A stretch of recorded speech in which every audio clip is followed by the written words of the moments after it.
Antes que cualquier otra cosa, es necesario precisar algunos conceptos que utilizaremos en esta ocasión.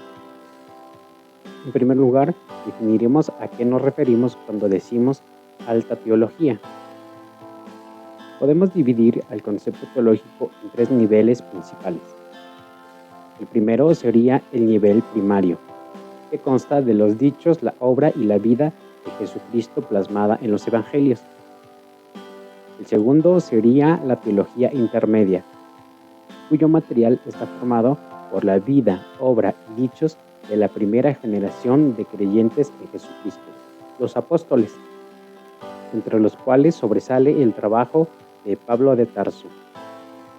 Y en tercer lugar tenemos el concepto de la alta teología, que podemos definir como el ministerio, poder y obras del Espíritu Santo en los primeros días de la Iglesia y hasta la fecha actual. Entonces, cuando hablamos acerca de los 10 mandamientos dentro de la alta teología, nos referimos a la función que tiene el Espíritu de Dios para llevarnos a cumplir la obra que Dios ha mandado a través de su palabra. En primer lugar, podemos señalar que uno de los pasajes más conocidos de la Escritura es Joel 2:28. En este pasaje encontramos una de las promesas principales que Dios ha hecho para aquellos que creen en su nombre. Él promete derramar su espíritu sobre toda carne, sobre sus siervos y sobre sus siervas. Pero es necesario considerar que este pasaje, aunque es el más conocido, no es el único que nos avisa o nos advierte acerca de la función que el Espíritu Santo tendrá en la vida de los creyentes. Uno de los pasajes en cuestión lo encontramos en el libro del profeta Yehezkel ben Buzi a-Cohen, o el libro del profeta Ezequiel, hijo de Buzi, el sacerdote. En el pasaje de su libro, en el capítulo 36, a partir del versículo 25 hasta el 27. En este pasaje se nos detalla la función, la obra y el ministerio que el Espíritu de Dios tendría sobre la vida del pueblo de Israel. Analizaremos esta porción de la Escritura para entender algunos detalles muy importantes de esto. Verso 25. Ve-saqaqti aleichem ma'im teorim, uteachtem mikol imoteichem, mikol gulelechem, ataeretchem. La traducción es la siguiente: y rociaré yo sobre ustedes aguas de pureza, y los purificaré de todas sus inmundicias, de todos sus ídolos, y los haré limpios a ustedes. Recordemos que el profeta Ezequiel era un descendiente de los sacerdotes. La mayoría de sus escritos contienen conceptos ligados a la función de los sacerdotes. En el pasaje anterior encontramos dos referencias directas a la purificación de acuerdo a la ley levítica. La expresión tumoteichem es una palabra que viene de una raíz hebrea que es tumá. Esta palabra hace referencia al concepto de impureza que se obtenía a través de una práctica sexual ilícita. También tocar o comer animales que se consideraban impuros de acuerdo a esta ley. También hacía referencia a la idea de tocar el cadáver de alguna persona muerta, es decir, tocar el cadáver directamente, un hueso o incluso el sepulcro. Esto hacía que la persona se considerara que estaba impura. Esta ley también podía incluir a las personas que tenían infecciones en la piel o metzora, que puede traducirse como lepra. Y no solamente las personas, también las casas que presentaban humedad o la presencia de hongos, así como platos, artesas y ropa de vestir. En el pasaje del libro de Números, en el capítulo 19, se narra una instrucción acerca de cómo el sacerdote tenía que realizar un jabón para lavar a las personas que tenían estado de impureza, a través de una vaca, incluyendo su piel, sus ojos, su cuero y su carne y toda su sangre, aderezada con materiales odoríficos que podía crear esta solución. Con la ceniza de la vaca se producía este jabón. La palabra barir en el texto hebreo significa jabón, limpieza o pureza. Este jabón que se obtenía de la ceniza se mezclaba con agua para así lavar a las personas. Eran necesarias 2 abluciones, la primera al tercer día del momento que se consideró impura y el séptimo día. Regresando al libro del profeta Ezequiel en el capítulo 36, entendemos que la frase Ma'im Teorim hace referencia al tipo de agua que describía el libro de Números. Era agua para quitar la impureza. En este verso podemos señalar el paralelismo tan profundo que encontramos con el concepto del sacrificio redentor del Mesías. Lectura del verso 26. Ve'natati lachem leb hadash, ve'ruach hadasha eten bekirbechem, ve'asroti et leb eben mi besarchem, ve'natati lachem leb basar. La traducción es la siguiente: y daré a ustedes un corazón nuevo, y un espíritu nuevo pondré en medio de sus entrañas, y echaré fuera el corazón de piedra de la carne de ustedes, y les daré a ustedes un corazón de carne. Este pasaje debe entenderse en el concepto de la circuncisión. Dice la palabra de la Torá en el libro de Devarim, en el capítulo 30, en el verso 6. Y circuncidará el Señor tu Dios tu corazón y el corazón de tus hijos, para que ames al Señor tu Dios con todo tu corazón y con toda tu alma, a fin de que vivas tú. Lectura del profeta Jeremías, capítulo 24, verso 7. Y les daré un corazón para que me conozcan, que yo soy el Señor, y me serán por pueblo, y yo les seré a ellos por Dios, porque se volverán a mí de todo su corazón. Lectura del verso 27. ואת רוחי אתן בקרבכם, ועשיתי את אשר בחוקי תלכו, ומשפטי תשמרו ועשיתם. La traducción es la siguiente: y mi espíritu daré en medio de sus entrañas, y haré que caminen en mis mandamientos, y cuidarán de cumplir mis juicios. Este pasaje hace referencia a la promesa clara de que Dios enviaría su Espíritu. Pero es conveniente subrayar que si analizamos estos textos a la luz de todo el pasaje que nos narra el capítulo 36, entenderemos que esta promesa es exclusiva para el pueblo de Israel. Dios señala en este pasaje que el pueblo de Israel se contaminó en medio del pecado, la idolatría y la mala manera de vivir, pero Él promete traer aguas de limpieza para purificarlos, y después de este proceso les daría un corazón y un espíritu nuevo, y posteriormente derramaría su espíritu en las entrañas de ellos para que así pudieran cumplir sus mandamientos. En este punto subrayaremos que la palabra mandamientos, que aparece en la traducción al español, se encuentra en el texto hebreo como bejukai. Bejukai significa en mis mandamientos o en mis preceptos. La palabra que encontramos en el texto hebreo viene de la raíz juk, de donde proviene una palabra emparentada que es jukim. Recordemos el significado de este concepto. Como mencionamos anteriormente, la escritura de la Torá, los 5 libros de Moisés, se encuentra dividida en 4 secciones. La primera es mitzvot, que hace referencia a los 10 mandamientos que Dios entregó en las tablas de la ley, también llamados Seret Adevarim, las 10 palabras, o Aberit, el pacto. También tenemos Mishpatim, que son los juicios que se decretan en caso de que una persona hubiere roto algún mandamiento, y Mishmor, que hace referencia a los servicios y a las labores que habían en el templo por parte de los levitas y los sacerdotes. Entonces, Jukim hace referencia a todas las leyes que le dan identidad al pueblo hebreo. Es decir, son las costumbres que diferencian al pueblo hebreo de los demás pueblos. Esto incluye el tipo de comida, la vestimenta, el pelo largo, la barba, pero principalmente el tema de la circuncisión. En conjunto, las leyes de Jukim le dan identidad al pueblo hebreo como perteneciente a Dios. Entonces, el verso 27 transmite la siguiente idea: entonces yo daré mi espíritu en medio de sus entrañas, y ustedes harán los mandamientos que les dan identidad como mi pueblo. Es decir, el profeta señala en su escrito que la venida del Espíritu de Dios sobre los moradores de Israel tenía un solo propósito: darles identidad como su pueblo. Y esto se lograría a través de que ellos guardaran los Hukim, que son las leyes de identidad. Teniendo como referencia todo lo anterior, podemos ver desde la perspectiva hebrea el descenso del Espíritu Santo descrito en Hechos capítulo 2.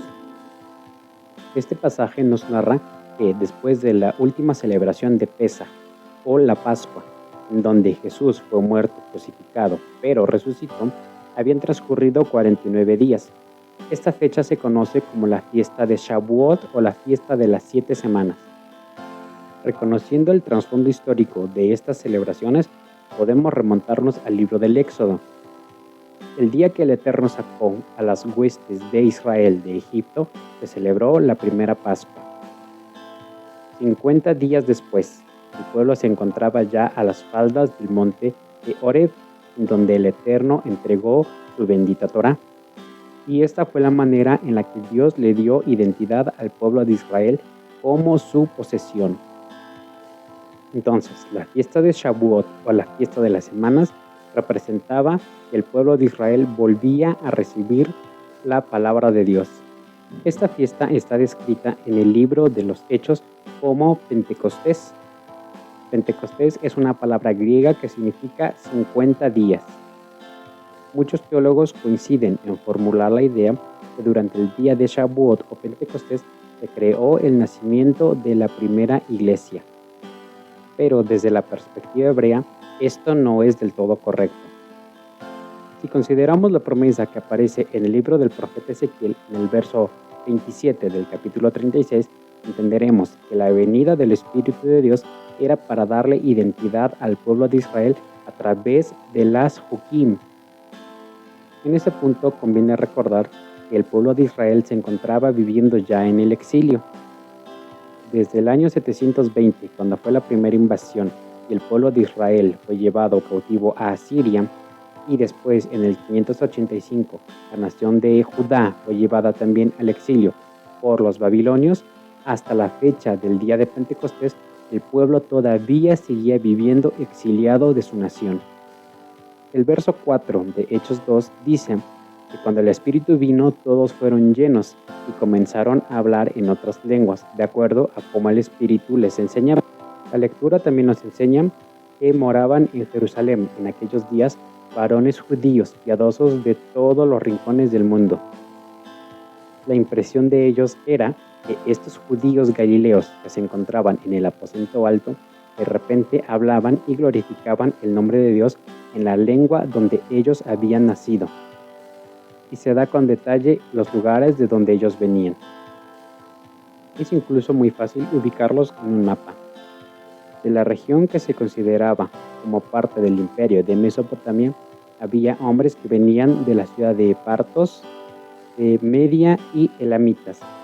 Esta región se ubica entre el mar Caspio y el Golfo Pérsico.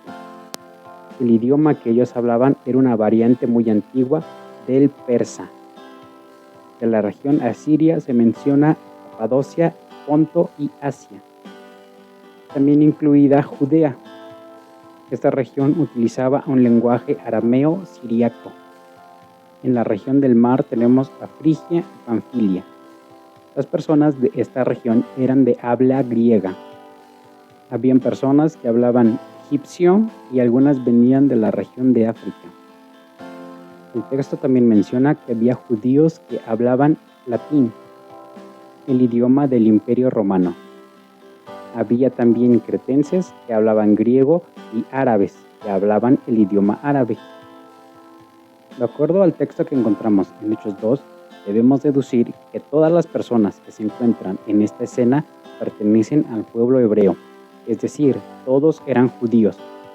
Algunos provenían de regiones muy lejanas y algunos de provincias cercanas o incluso de las islas del mar Mediterráneo, pero todos compartían la característica de ser descendientes directos del pueblo judío. Es decir, la llegada del Espíritu Santo en el día de Pentecostés era una invitación para que los judíos que estaban dispersos en medio de las naciones regresaran a su nación y retomaran su identidad como el pueblo de Dios.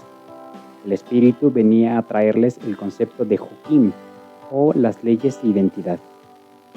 De acuerdo al verso 41 del mismo capítulo 2, entendemos que ese día fueron convertidos a la palabra del Evangelio 3,000 personas. Pero conviene subrayar que estas personas que se convirtieron en aquel día fueron descendientes directos de la nación de Judá. Y se dice que ellos perseveraban en la doctrina de los apóstoles, en la comunión y en la repartición del pan y las oraciones. El capítulo 3 y el capítulo 4 del libro de los Hechos nos narra la historia en donde los apóstoles Juan y Pedro subían al templo a orar. Realizan un milagro en la vida de una persona, y esto llevó a que más judíos se convirtieran al mensaje del Evangelio. Encontramos en el capítulo 4, en el verso 4, que debido a las señales que los apóstoles mostraban, 5,000 personas fueron reunidas al conjunto de la fe en Jesucristo. En total ya habían 8,000 personas que habían creído al mensaje de los apóstoles. La llegada del Espíritu Santo en el día de Pentecostés marcaba el inicio de la recuperación de la identidad del pueblo judío. Recordemos que el profeta Ezequiel menciona que cuando el Espíritu viniera en medio del pueblo de Israel, ellos estarían dispuestos a cumplir las ordenanzas de Jukim. La primera de las ordenanzas que encontramos en el texto de la Torá acerca de Jukim es la circuncisión. Por eso, en capítulos posteriores encontraremos que los judíos se describen como los fieles a la circuncisión. Ellos tenían una idea muy clara. El Espíritu de Dios descendió sobre ellos para devolverles su identidad como judíos. La primera señal que los identificaba como pueblo de Dios era la circuncisión. En todo esto podemos establecer la siguiente pregunta. Si Hechos capítulo 2 narra el inicio del retorno del pueblo hebreo, ¿en dónde encontramos el inicio de la iglesia gentil? La respuesta es la siguiente. El inicio de la iglesia gentil la encontramos en Hechos capítulo 10, en donde se narra que el Espíritu Santo de Dios descendió sobre personas que no eran parte del pueblo judío. El resumen de la historia es el siguiente. Estando Pedro en la ciudad de Jope, un varón justo llamado Cornelio, que vivía en la ciudad de Cesarea, movido por una visión, envió a otras personas a traer al apóstol Pedro para recibir la palabra de Dios. Recordemos que el nombre anterior del apóstol Pedro era Simón Bar Yoná, o Simón hijo de Jonás. Jonás era uno de los profetas que huyó de la presencia de Dios a la ciudad de Jope. Y casi 800 años después, uno de sus hijos y descendiente estaba en la misma ciudad, pero él estaba a punto de ir a predicar el mensaje de la palabra de Dios. A diferencia del profeta Jonás, que huyó a ese lugar para no predicar.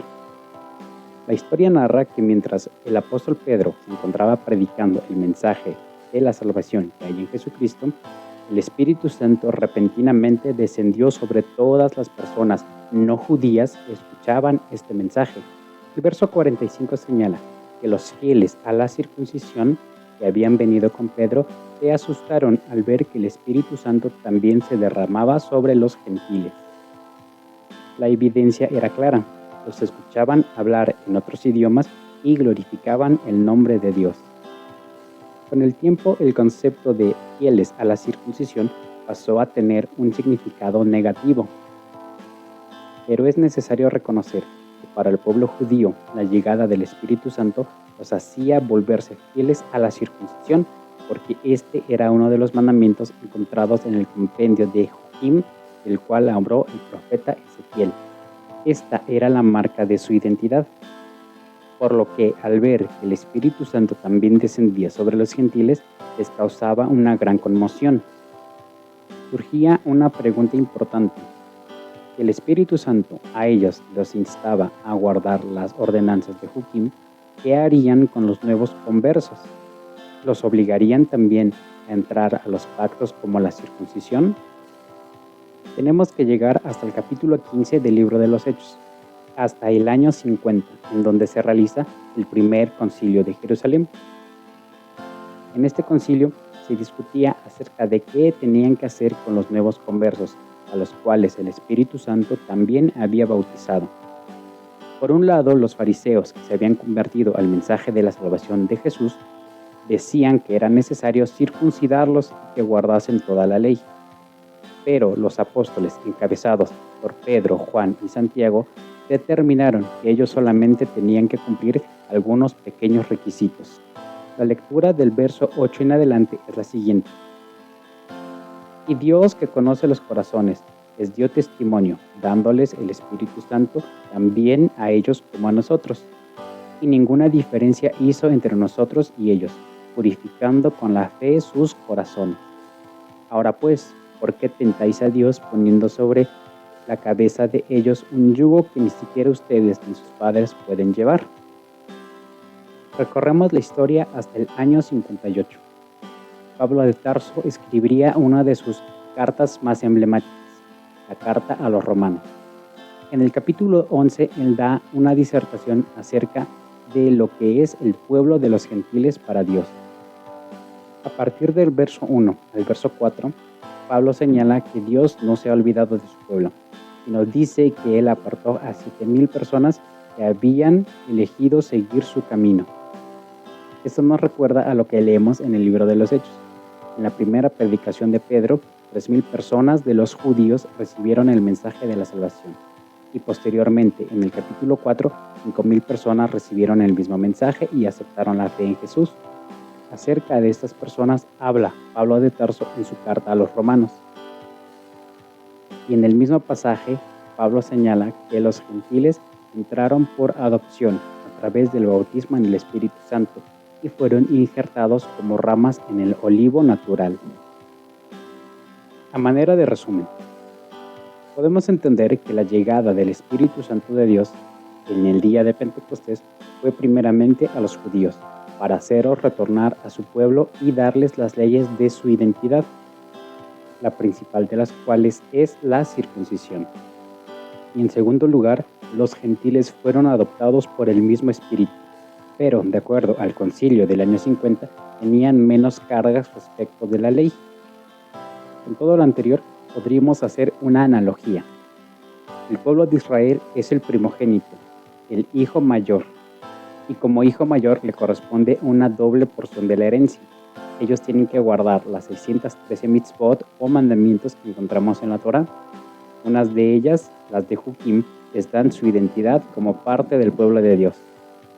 Todos los demás que fuimos injertados al pueblo de Israel, solamente guardamos las ordenanzas de las mitzvot, es decir, aquellas leyes que incluyen el amor a Dios y el amor a nuestro prójimo. Pablo señala en su carta: pero si cuando ellos fueron desechados, eso significó la reconciliación de Dios con el mundo, cuando ellos fueren aceptados por Dios, veremos la manifestación de la resurrección de los muertos.